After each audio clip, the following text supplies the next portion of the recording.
Yo, what up, man? No days off. November continues. You know we doing the boxing Q&A. It's been a long day here at the gym. 11:30 p.m. here on the East Coast. I don't know where you guys are at, but it's definitely late over here. No, it ain't 11:30. It's like 11:18 or something like that. But definitely getting late, man. I've been wanting to try to get on here a little earlier, man, but the way the gym's been, we just been busy as hell.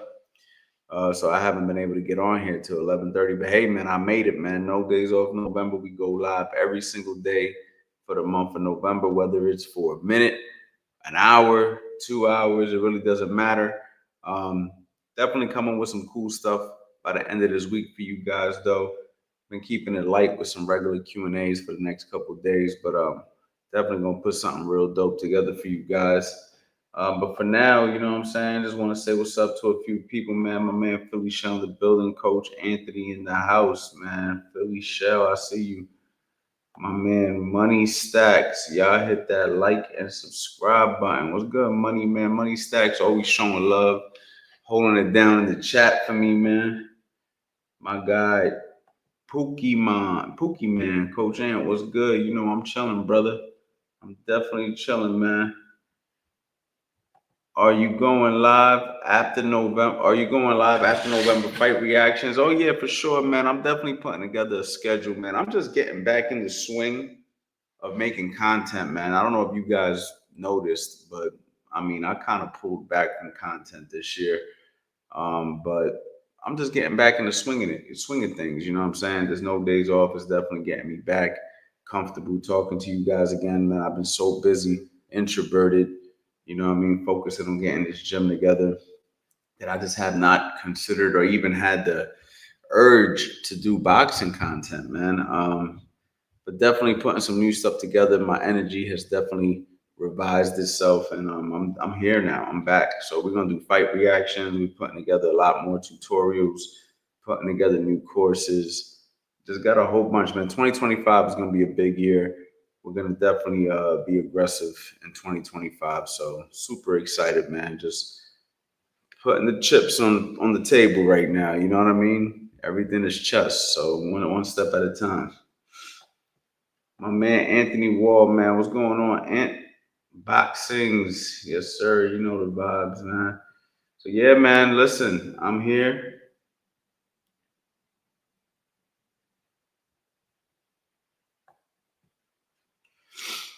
What's a must fight in your opinion that needs to get done? For me, man, I would say Shakur Stevenson and Javante Davis. That's the fight that needs to get done. Um, those two guys are probably the best in the division, and I would love to see those guys fight each other. I would also like to see Jaron Ennis versus Terrence Crawford. A lot of people say Jaron's not ready anymore due to his last two performances, but if he's willing to take the fight, if Terrence is willing to take the fight, I like to see that fight happen. Um, I don't think it's a fight that must happen, but Canelo Benavidez would be good. But Benavidez got his hands full with David Morrell, so we're gonna see how that even plays out. Another fight that needs to happen. Man, I mean, that's probably the main fights right there that I could think of off the top of my head. I'm sure I'm missing a few, but basically that's that. Edward, excuse me, guys. Edward, what's going on, bro? Appreciate it, man.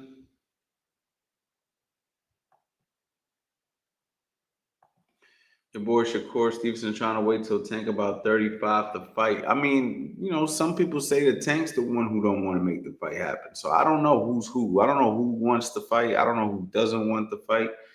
Um, all I know is I want to see them fight. So whether it's Tank that's ducking him or he's ducking Tank, I mean, whoever is ducking who, whatever, they both ducking each other.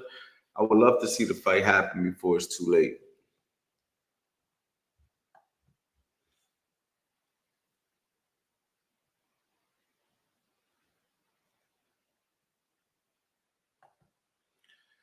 Don't sweat how I asked you to address the news attached to me to fake conversations and locations with themselves.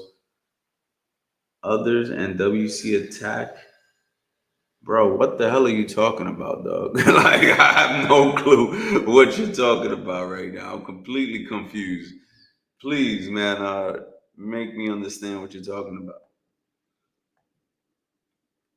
What up, coach? Any thoughts on Paul versus Roy Jones Jr.?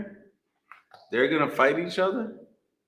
I don't want to see that, man. I've already seen Roy Jones get knocked out like by a bunch of people that shouldn't be knocking him out. Oh man, my bad, y'all. I seen him get knocked out by a bunch of people who shouldn't be knocking him out. So I don't want to see him get knocked out by no Jake Paul. If that's who's talking about fighting him. Tiafimo versus Tank would be crazy. That'll be a good fight too. I forgot about Tiafimo. Tiafimo and Tank would be crazy.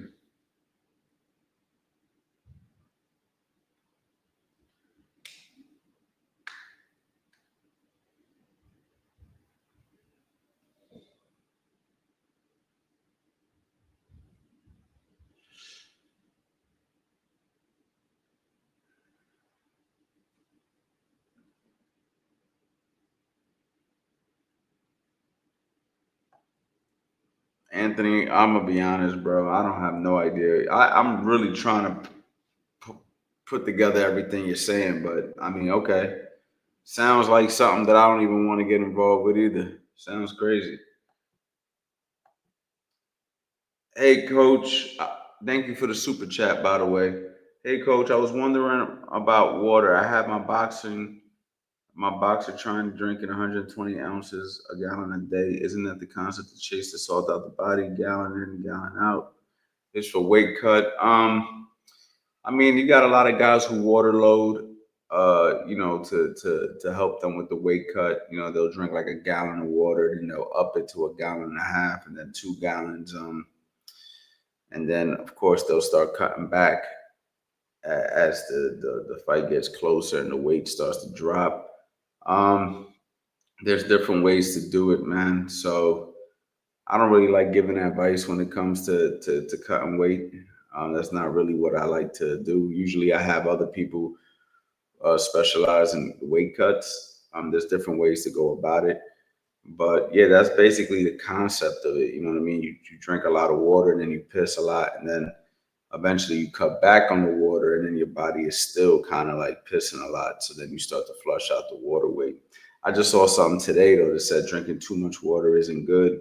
But again, if you're looking for weight cuts, that's like a weight cut approach. You know what I'm saying? But yeah, a gallon of water has been the standard amount of water that people should drink. You know, usually they what they try to say is whatever your body weight is divided in half, right? So if you're a 200-pound man, you should be drinking about 100 ounces of water. Somewhere in that area, you know what I mean? So that's typically like the general guideline.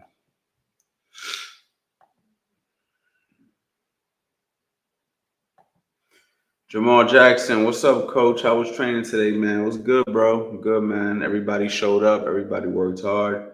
It was a good day.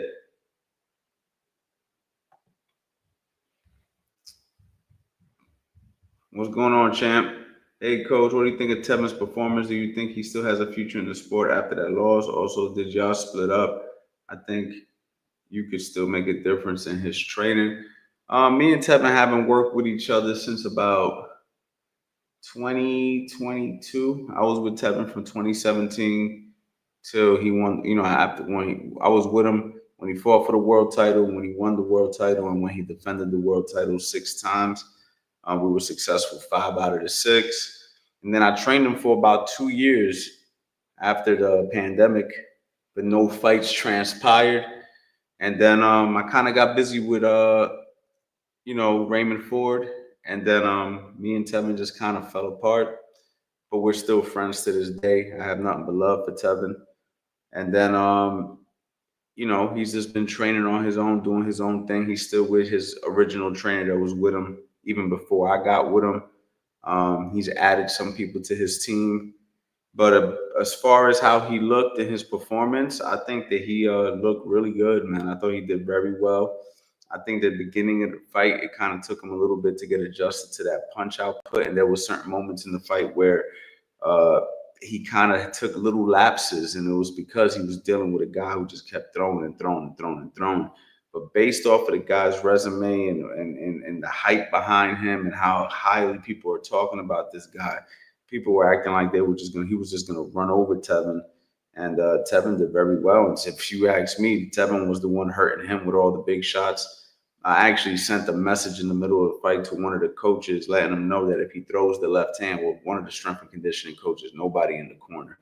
But I told him if he throws that left hand, he can knock him out or he could drop him. And literally, right after I sent him that message, like a minute later, Tevin drops him with the left hand.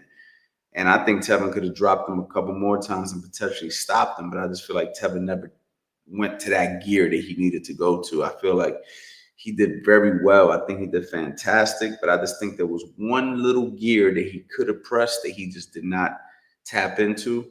And I think that's why the fight ended up being that close. And, when you're the B-side opponent against an A-side opponent, typically, man, you don't get the nod. So even if he did win the fight, he has to win substantially to win the fight.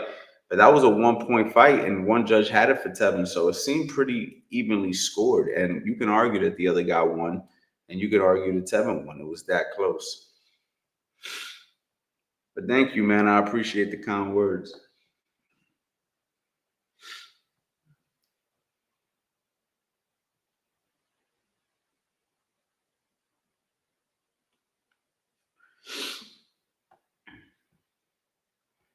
Thank you for the super chat, David. Thank you, Coach. I do have a question though. When you throw, when you body shot then cross with the same hand. Oh, okay. I'm sorry, Chan. I'm trying to read this correctly. Thank you, Coach. I do have a question though. When you body shot then cross with the same hand. When you body shot then cross with the same hand and feint the uppercut with left in between. What's the best translation for this? I'm gonna be honest with David. I don't know what you're saying. I'm trying to read this slow. When you body shot then cross with the same hand. Not sure what that means. And feint the uppercut with left in between. What is best translation for this? David, I don't know. Sorry to not be able to answer your question, but I just don't know what you're saying. I can't. There's got to be a language barrier here. I don't know what you're saying. You know what I mean? Maybe you could rewrite the question and I'll try to read it again. You don't have to send another super chat. Yo, Anthony, bro. All right, check it out, man. All right, Anthony. Check it out, my guy. All right. My man Anthony got to go. I got to keep it a bean. My man Anthony's on timeout. I can't take it, bro. I don't know what the hell Anthony's talking about.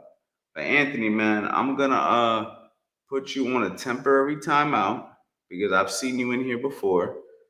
And if you come in here with this spamming ass messages, I don't know what you're saying, then I'm just gonna have to block you, bro. Like I mean, I have no idea what you're talking about. You're going crazy. Like this is wild. But David, please try to ask me that question again so I could try to answer you. David Ruiz, is it easier to close the distance against a taller opponent when you use a more squared stance like Tyson? Is it easier to close the distance? I don't necessarily think so. I think that when you square up that way, it just depends what you're doing. When you square up like that, maybe when I square up like that and I roll under this way, I'm in a better position for a left hook. When you Tyson will be here and then he'll go here and then he'll come back with the left hand. But you can definitely stay in an angle. you could definitely stay in an angle and close the distance because I could jab my way in, you know what I'm saying? Aggressively jab my way in, you know, especially off of a slip. Like if he jabs to my head and I slip at the same time. And when I slip, I just double and triple work my way in this way. I can just move my head. When that right hand comes, I could just roll under it. And now that I'm here, I could rip to the body, rip to the head, bring the right hand. So I don't necessarily think you need to square up to close a distance because you can get caught with a lot of straight punches being super square.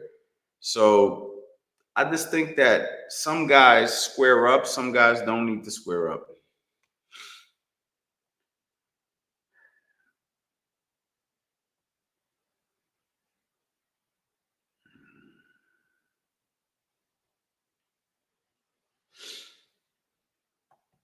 Hi, coach. How do you distinguish between overtraining and just being lazy? I think that I honestly think that we know when we're being lazy.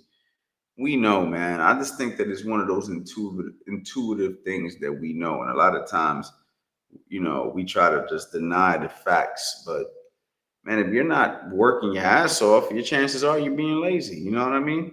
So that's why it's good to have a coach because a coach will tell you what to do. And if you do everything your coach tells you to do, then you don't have to worry about doing anything extra. Like if you have a coach who understands the body, understands your body, understands what you got coming up, and he says, listen, this is what I want from you today. This is what I want you to do on your own, then you just do it. A fighter's job shouldn't be to think, it should just be to do. And that's why you hire coaches. If you don't have a coach, then you're trying to figure it out on your own. Well, that's where things can get a little bit tricky, you know, because you sometimes guys train too hard, thinking that they're not training hard enough, especially when they're inexperienced. So for me, it's good to just have that experienced person guide you. You know what I mean? That's really the key to this, man. Having somebody guide you. You know, when it comes to boxing, boxing is one of those sports where I'm really not a fan of you learning it on your own.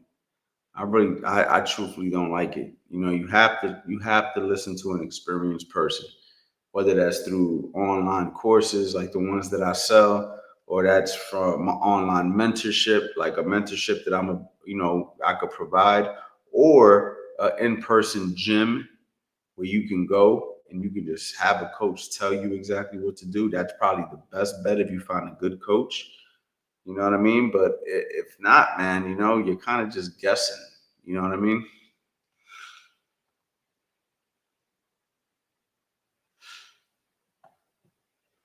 Thank you for your inspiration, coach. Watching your videos have made me and my son closer than ever now. That's what's up, man. See, that's dope. That's super dope, man. See how I tell people this all the time, man. Boxing is far deeper than jab, crosses, hooks, and uppercuts. Literally, it could be like if you just go into boxing just for the beauty of boxing. You know, you can learn so much, be inspired to do so much, and then on top of that, you know, you just got closer with your son. So to me, man, that's super super dope. So keep going.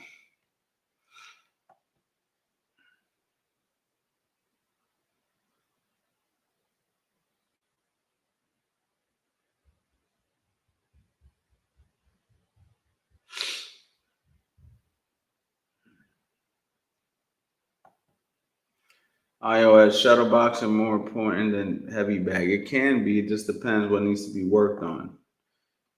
Hey, coach, I bought three of your courses and I'm unsure how to structure a routine and what order to go in. For example, I've been doing 3 rounds of footwork, 3 rounds shadow box, and round bag work, etc. Yeah, that's good, man. I mean, that's a good start. You know, the courses really are teach you a how to, you know, a how to do it. And you know, at the end of the day, like if you really, really, really want structure, I offer consultation calls where I can go ahead and evaluate you and see exactly where you're at. And, you know, then I can actually like give you customized rounds where I feel you should be. Everybody who buys my courses are at a different level. Some people who buy my courses are coaches. They're not even boxers. Other people who buy my courses are obviously people who want to learn boxing, right? So I don't just put a structured plan in the courses necessarily because everybody's at a different level. But you do have an opportunity to get on a call with me. Um, Let me know your fitness level and we can take it from there if you want to go ahead and take it to another level. But to give you a nice structure, you could definitely start off with a jump rope, 3 to 4 rounds, shadow box, 3 to 4 rounds, heavy bag work, 4 to 6 rounds. That's always usually where I put my guys. And then, the footwork and everything that you're doing is already in the shadow boxing. It's already in the heavy bag work if you know how to utilize your footwork. If you don't know footwork, then maybe some days you may have to focus more on your footwork uh, and make sure that your balance is good and make sure you're not crossing your feet, things of that nature. You know what I mean? So, the courses are definitely good, but you do have to have an understanding of where you're at with everything. You know what I mean? So I always recommend getting on a call with me.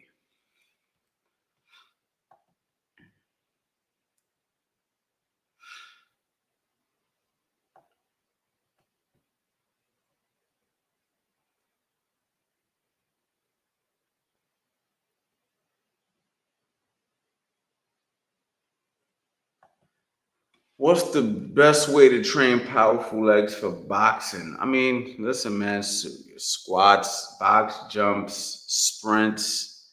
You know what I mean? These are the ways that you're going to work your boxing. You know what I mean? Lunges, everything that you would do for legs, you do in boxing. You do lunges, we do box jumps, we do squats, we do squat jumps. You got your sprinting days, you got your regular running days, your jumping rope, your shadow box, and all this works your legs. You know what I mean?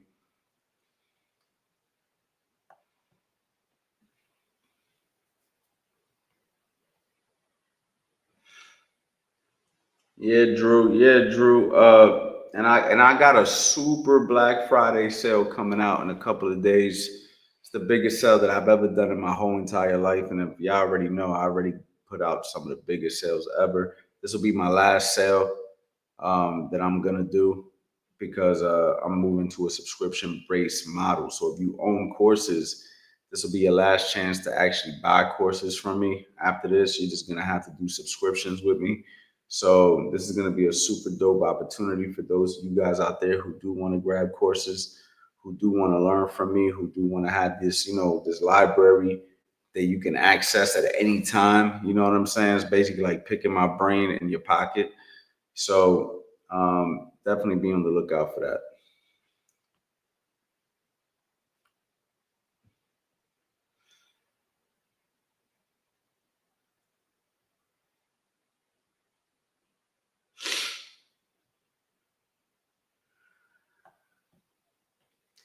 How much work? How much will the work I do on my own benefit me in a real fight scenario without sparring? I mean, this is a question that people ask me a lot. I mean, truthfully, man, you need sparring. Like if you really want to get better at this. However, I do have a certain analogy I tell people. Like if you're practicing your jab, your cross, your hook, your uppercut daily, like you're throwing, let's just pick a number. 100 jabs, 100 crosses, 100 uppercuts, 100 hooks. You're moving around, you're shadow boxing, you're envisioning, you're slipping, you're rolling. You're doing those things. And let's just say you're doing it every freaking day. Yes, I understand that if you don't spar nobody, you probably won't be able to go into a professional match or even an amateur fight because you do need to understand what that real life experience is like. You do need to know how you take a punch, how you respond under pressure, things of that nature. But I would argue that the average man in a street fight doesn't do that at all. Doesn't spar, doesn't even throw punches. You know what I'm saying? For exercise. Maybe they lift weights and stuff like that. Maybe they do some calisthenics, but they're not shadow boxing. They're not hitting heavy bags. They're not doing that. Most men. So if you ran into a guy and got into a fight and you're accustomed to throwing 100 punches of each punch a day, you know what I'm saying? So I could add up to 600 to 1,000 punches a day. I have a funny feeling that you're going to be able to get your punches off. So, not saying that it's a guarantee, but I do think that if you train throwing punches every single day and you run into a guy who doesn't, and you guys are around the same size and you have both zero experience, I give you an edge. You know what I mean? Granted, hoping that you're in shape, you're in shape, you work out, you do your calisthenics, you know what I mean? You're not just like watching these videos and throwing some punches and thinking you're in shape. Like, you really do have to do other stuff. But if you're incorporating it to your training and your dead series, I think you got an advantage because most guys don't. So when it's time to throw a punch, they're just like, whoa, you know what I mean?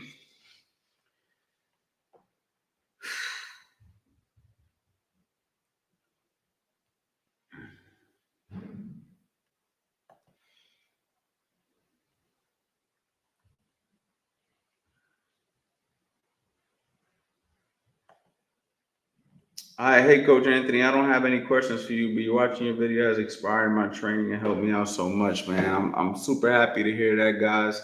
Listen, man, I'm gonna have a super dope live coming up this week. I've been asking people to leave in the comments when I end these lives. Leave in the comments what you guys want me to tackle. It is, what's today's date? It is November 19th. So we got a little bit over 10 days, like 11 days left, or maybe 12 days. Almost 2 weeks left and no days off November. A little bit less than 2 weeks. So I do plan on going live every single day for the rest of November and bringing some really, really cool topics. These last couple have just been regular Q&As, but we're going to go ahead and really lock in and bring you guys some stuff, man. So I suggest you guys all hit the bell notification. And you guys definitely want to go ahead and take my phone number, 215-709-5437. And definitely be on the lookout for the biggest Black Friday sale that I've ever done. It's going to be very limited time. I'm not going to keep it up that long. I've been in the past, I've kept up my Black Friday sales for months. I'm not doing that this time because I'm going to drop the price so crazy because I want everybody to own my courses before I go ahead and change the subscription base. Because once I change the subscription base, I'm going to be adding some other cool stuff. But at the end of the day, you're not going to be able to buy the courses no more. You're simply just going to be able to, you know, pay for a subscription, view the courses there. Then as soon as you stop paying the subscription, you won't be able to see the courses anymore. You know what I mean? So anyway, guys, I'm up out of here, man. I want to say thank you to everybody who pulled up. Make sure you guys go ahead, lock me in, 215-709-5437. I'll be back tomorrow. Peace.